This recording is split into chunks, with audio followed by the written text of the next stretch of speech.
Orang yang lemak badannya macam kamu ni, saya kena kais dulu. kais dulu. Ya, buang lemak badan dulu.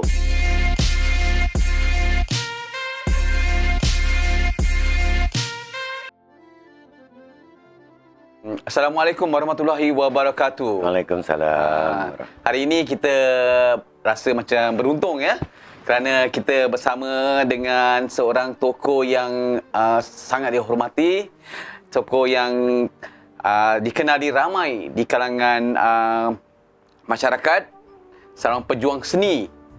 Saya kenalkan, hari ini kita bersama dengan Wak Basri. Wak Basri, Wak apa khabar Wak? Alhamdulillah. Wak, boleh tak Wak perkenalkan diri dulu? Semua nak tahu umur Wak sekarang berapa ni? InsyaAllah. Okey, silakan Wak. Umur ya. Saya rasa dalam beberapa bulan lagi saya 80 lah. Alhamdulillah. Wak masih sihat lagi Wak Hari ini memang sudah ramai panggil saya Wak. Jadi nama saya yang sebenarnya dalam IC Ismail.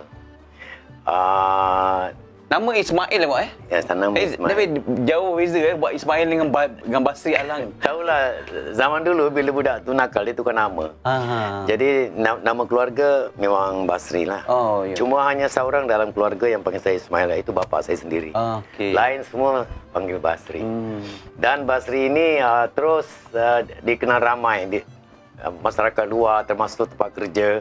Walaupun daftarnya nama Ismail, akhirnya jadi panggil Abang Basri juga.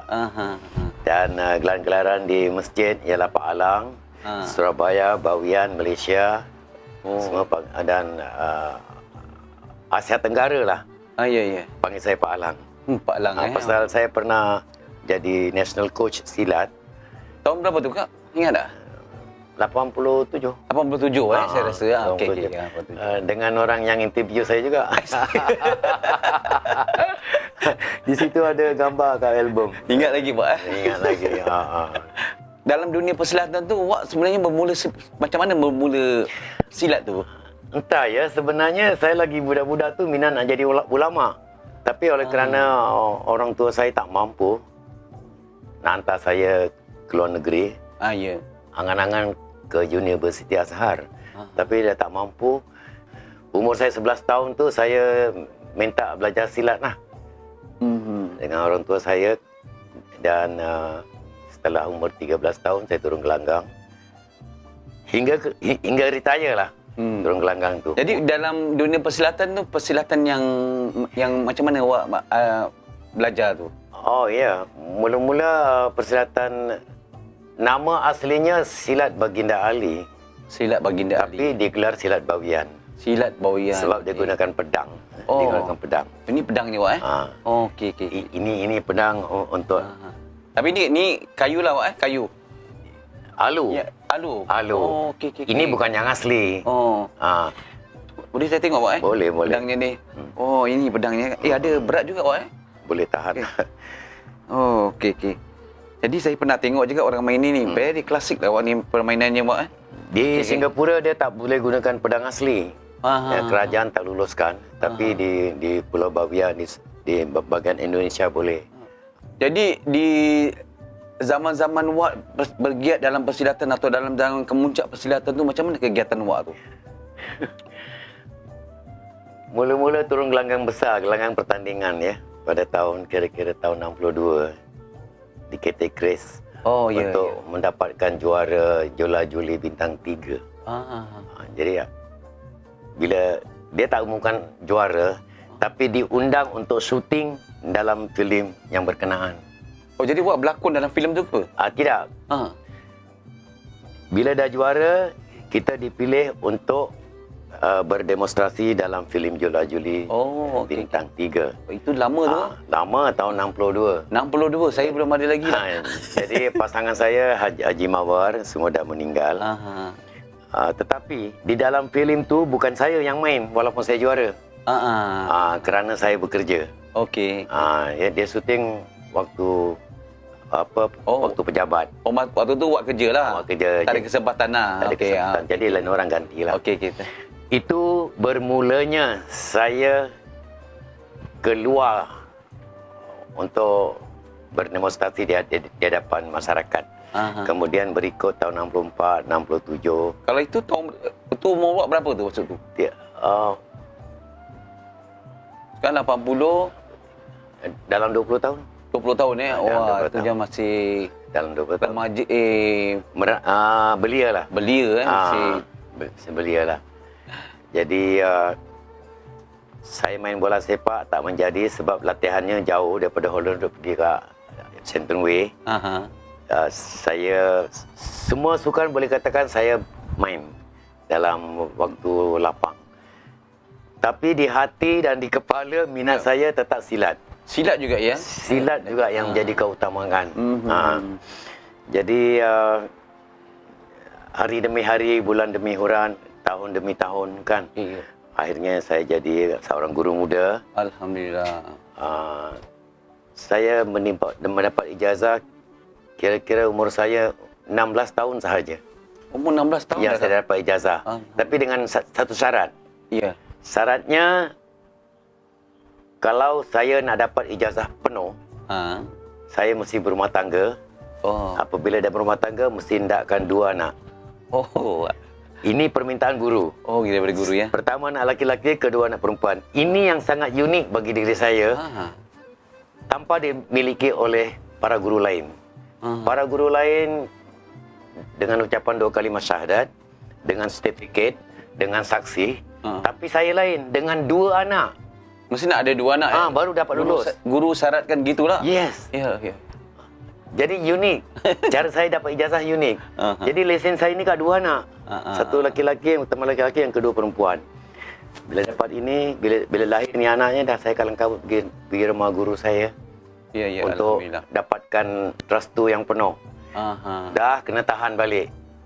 Apa sebab? Tunggulah lepas hari, dia bilang. Alah. Tunggu lepas hari, tunggu lagi lepas hari. Kemudian datang lagi, okey. Zaman saya belajar cara betul-betul tradisi kampung. Setiap murid nak kerak limau kan. Ya, ya. Okey, datang belajar kerak limau dulu. Ini cara lama ni, cara lama Macam mana nak turunkan murid, macam mana nak buka gelanggang, macam mana nak tutup gelanggang, kalau murid demam tu apa, murid sakit muscular pain ni kata orang sekarang, macam mana nak buat. Kena belajar. Perubatan pun ada belajar juga dalam perjalanan tu? Tak banyak lah. Tak banyak. Tapi Tak ada banyak lah. basic ada belajar. Adalah, memang Basic adalah. adalah. Okey. Macam salah urat, apa terpelecok apa semua tu memang diajarkan lah. Yelah. Belajar silat bukan belajar sedap, belajar sakit. Itulah. Belajar sakit. Tak ada. Belajar sakit. Belajar sakit. Belajar sakit. Tak ada macam menyanyi. Tak ada manja-manja lah. Tak ada manja-manja lah. Belajar sakit. Belajar silat ni. Jadi dari situ bersilat, belajar. Jadi badan saya Kat situ tu, dekat gelanggang ni kat mana awak masa tu? bagian Holland Road. Holland Road Ya, Holland Road. Antara Holland Road dengan Farrer Road. Sekarang tak ada lagi tempat dia? Itu satu kawasan. Ada lagi tak? Sekarang dah jadi kondo. Jadi kondo. Tempat tu dah jadi kondo. Saya dipahamkan juga awak juga masa muda tu, awak tu seorang bodybuilder. Badan tegap gitu kan. Sampai awak masuk pertandingan. Boleh awak ceritakan sedikit? Asal ceritanya ni anak murid sendiri. Ya. Anak murid saya giat. Dulu abang gini katanya. Sekarang dah gini. Mari bang, ikut saya pergi gym. Siapa dia? Kamu pun kenal. Siapa dia, Pak? Wira. Oh, Wira. Yes, dia pun dramatik. Ya. Dia anak murid. Dia anak murid sebenarnya. Dia dulu main besi. Dia pun ajak kat mana? Gym Pasir Panjang, Balai Raya Pasir Panjang. Saya pun turunlah. Setakat cantikkan badan ajalah. Tahun 79 saya serius. Apabila bentuk badan saya tu, Dah nampak lah tu. saya sendiri tengok cermin. Saya sendiri bangga. Saya sendiri happy. Saya sendiri sudah bayangkan kalau badan saya macam ini, saya juara yang kat Pasir Panjang tu. Kelab punya juara tu, saya boleh pukul dalam hati ni. Saya pun makin serius training. Ya. Coach pun, saya tidak masuk kompetisi junior, tidak masuk kompetisi senior dan dan saya terus masuk kompetisi open. Open, terus open. Maknanya lawan dengan balai-balai wakil-wakil balai luar. Jadi saya lompat 2 pagar ni. Yalah. Beginners dan senior. Terus lompat ke atas Terus ke atas. Ke atas. Juara pula tu. Juara. Alhamdulillah, juara. 11 bulan training. Serius punya training 11 bulan. Okey lah. Jadi Badan Induk Singapura yang dipanggil SABBF ni sudah intai saya lah. Waktu tu umur berapa kak? Oh, dah 40. Oh, dah 40? Ya, saya bermula daripada umur... Jadi awak angkat berat ni kira lambat sikit lah. Memanglah sebab minat saya pertama silat. Silat ya. Jadi- Tapi walaupun lama tapi dia buat dapat capai tu tahap tu ya. Okey, sebabnya gini. Ya. Saya atlet dan sentiasa mengajar. Ya betul. Berarti lemak badan saya tu tidak ada. Okey. Jadi memang fit lah. Otot-otot tu sentiasa ada. Tak ada tadi tutup dengan lemak badan. Bila saya pegang besi terus dia meletup. Terus menjadi. Orang yang lemak badannya macam kamu ni, saya kena kais dulu. Ya, buang lemak badan dulu. Buang dulu. Prosesnya buang dulu lah. Buang dulu bukan boleh 6 bulan. Makan tahun juga. Okey. Saya tidak. Tak payah buang. Terus meletup. Jadi 11 bulan training tu saya champion open. 17 bulan saya training mewakili Singapura. Reserve dulu. Oh, mewakili Singapura terus? Terus pergi Mister Asia. Reserve dulu. Ya. Jadi maknanya pelapis pada juara ni lah. Pelapis. Memanglah jatuh nombor 6 aja. Corot. Bodybuilder dia kira 1 hingga 6. Saya dapat Jadi, nombor 6. Kat mana yang Mr. Asia tu dapat kat mana? Dia pertandingan dia adakan di mana? Pakistan ni awak Pakistan. Kira Pakistan. kalau dah sampai ke Mr. Asia ramai dah yang orang dalam 15 negeri. 15 negeri Kalau ASEAN 10 negeri. Kalau world dalam 44 negeri. Okey, ASEAN saya dapat di Sabah. 10 negeri ni saya dapat di Sabah. Di Sabah. Okey. Kemudian sampai ke Pakistan, Mister Asia. Dan keempat pentas pertandingan antarabangsa ni saya sudah naik. Pertama Asia Tenggara, kedua Asia, ketiga Mr. Universe, keempat Mr. Universe Veteran. Mr. Universe ke naik ke? Veteran. Naik. Dapat naik ke pentas, tapi gitulah. Yang open punya saya nombor 40 agaknya. Agaknya lah, saya tak tahu dia tak kasih nombor. Tapi yang veteran saya dapat nombor 11. Seluruh dunia. Wah, dapat nombor 11. Wah, itu dah kira hebat wah. Itu dah kira hebat juga tu. Tak kira dapat cium bau lah sikit. Jadi bercakap pasal silat bawian tadi kan, yang saya katakan silat Baginda Ali. Sejarahnya memang daripada perang Khandaq, iaitu perang kubu, perang parit. Perang Khandaq. Jadi yang akhirnya tu pendekar Amruwait tu kan 1 lawan 1 dengan Baginda Ali. Ya, betul. Gunakan pedang. Jadi daripada gerak laku tu dibuat dakwah oleh Syekh Maulana Umar Mas'ud di Pulau Bawian. Dibuat dakwah bahawa sebenarnya cerita juara-juara kita zaman Nabi begini-begini. Datang orang kampung, guru-guru kampung, isi mengisi untuk dijadikan seni. Jadi dakwah tadi sejarah yang sebenarnya dijadikan seni dengan cara isi mengisi dengan para guru kampung. Maka jadilah silat bawian yang menggunakan pedang ni lah. Sama pula gerakan lembut dia dengan Tai Chi kat China. Awak pernah pergi China kan? Oh, pernah. Cerita sikit. Sebab-sebabnya ya. ini juga tujuan dia. Oh, ini juga. Untuk memastikan seni siapakah yang lebih hebat, yang lebih asli, yang lebih lembut, yang lebih tepat. Saya ke China, Singapura banyak Tai Chi pakai pedang. Tapi rasanya tak sempurna di Singapura. Saya pergi kat pusat dia. Okey. Dengan tujuan nak cari apa kelebihannya, apa kekurangannya. Okey. Jadi bila sampai sana tu tidak resmi saya berdemo, tetapi datang ke satu daerah tu tempat orang masyarakat Cina sedang berlatih Tai Chi. Oh ya, tak just lalu di tanah lapang. Betul. Saya pun datang dengan muka selamba dan rakan saya yang 11 orang ni Cina. Dia pun minta kebenaran yang saya untuk saya berdemonstrasi. Dia benarkan, saya pun demonstrasi lah. Jadi Jadi macam mana diorang tengok perasaan diorang tu? Lepas tu tukar-tukar pendapat. Dia tanya asal-usul silat saya, asal-usul silat dia, bila bermulanya dan bila kembangnya. Silat di China keseluruhannya kembang pada tahun 1700-an. Okey. Silat Bawian ni sampai ke Singapura awal tahun 18-an. Tapi sudah ada di Pulau Bawian tahun 1630. Sampai ke Singapura kira-kira hujung tahun 17 ataupun awal 18. Oh, dah dikembangkan juga. Yang bawa sini tok saya. Popularkan.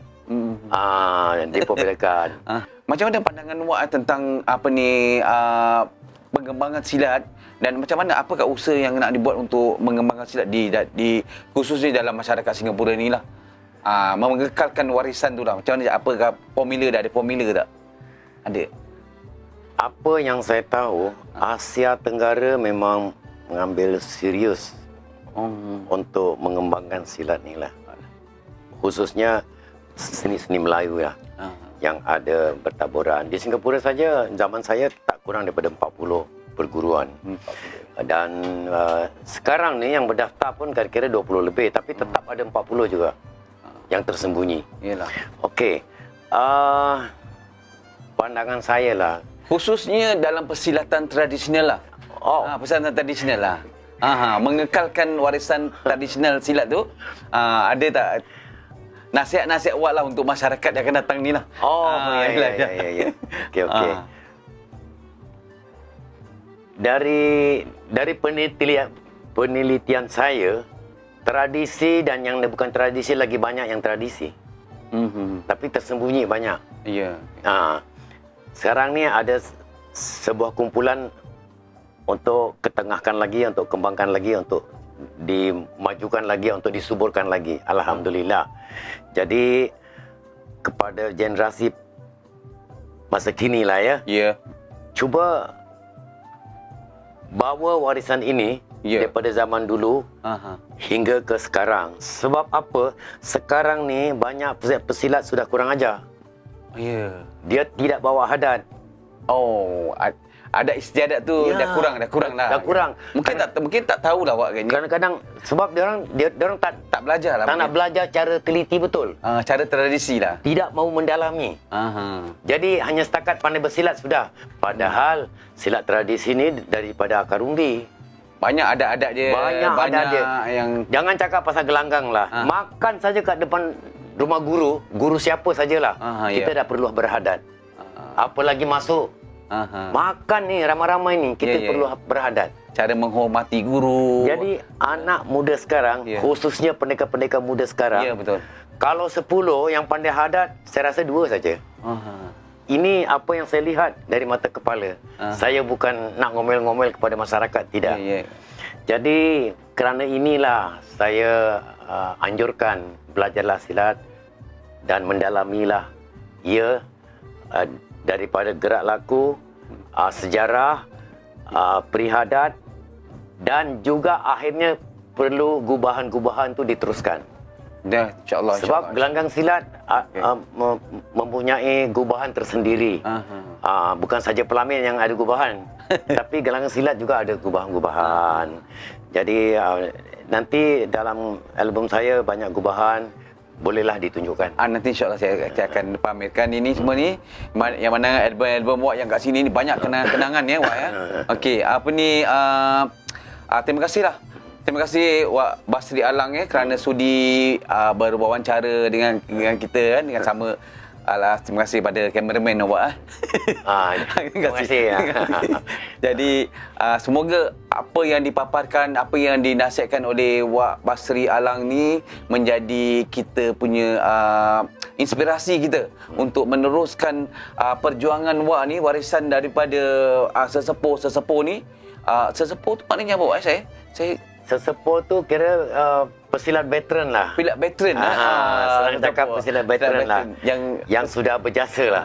Jadi Wak Basri ni seorang sesepuh, saya boleh katakan seorang legend kerana dia juga seorang bodybuilder pada satu masa yang mewakili Singapura, yang mendapat Mr. Asia dalam kedudukan dalam Mister Asia, Wak, itu. Jadi, terima kasih kepada Wak kerana sudi meluangkan masa pada hari ini, dan kita semua mengucapkan sikit lagi mungkin silakan. mungkin penonton tak faham sesepuh tu. Menurut daripada seorang pendekar muda yang namanya Iskandar Muda, Ya, Wak. dalam lakaran dia tu, sesepuh adalah bukan saja guru veteran. Ya. Dia adalah sudah berbakti kepada masyarakat, daripada negara, dan banyak sudah jasa-jasa beliau ditaburkan di masyarakat silat. Itulah sesepuh. Andai kata seorang guru hanya tua saja tapi tidak berbakti kepada masyarakat, tidak berbakti kepada negara, belum boleh dipanggil sesepuh. Jadi ada kriteria dia yang tertentu, dia kena berbakti. Pada Wak ni memang apa ni, dari segi persilatan, Wak pernah mewakili Singapura sebagai seorang jurulatih silat, jurulatih silat, mewakili. Dan banyak lagi kegiatan-kegiatan Wak yang kita boleh kongsi, tapi insya-Allah sekiranya ada masa kita boleh buat segi wawancara. Dan untuk itu saya dengan kru hari ini mengucapkan ribuan terima kasih kepada Wak. Kita mendoakan supaya Wak dipanjangkan umur, dimurahkan rezeki, dilimpahkan segala rahmat. Amin. Semoga Allah berikan Wak lebih kesihatan, ya. Alhamdulillah. Terima kasih, Wak.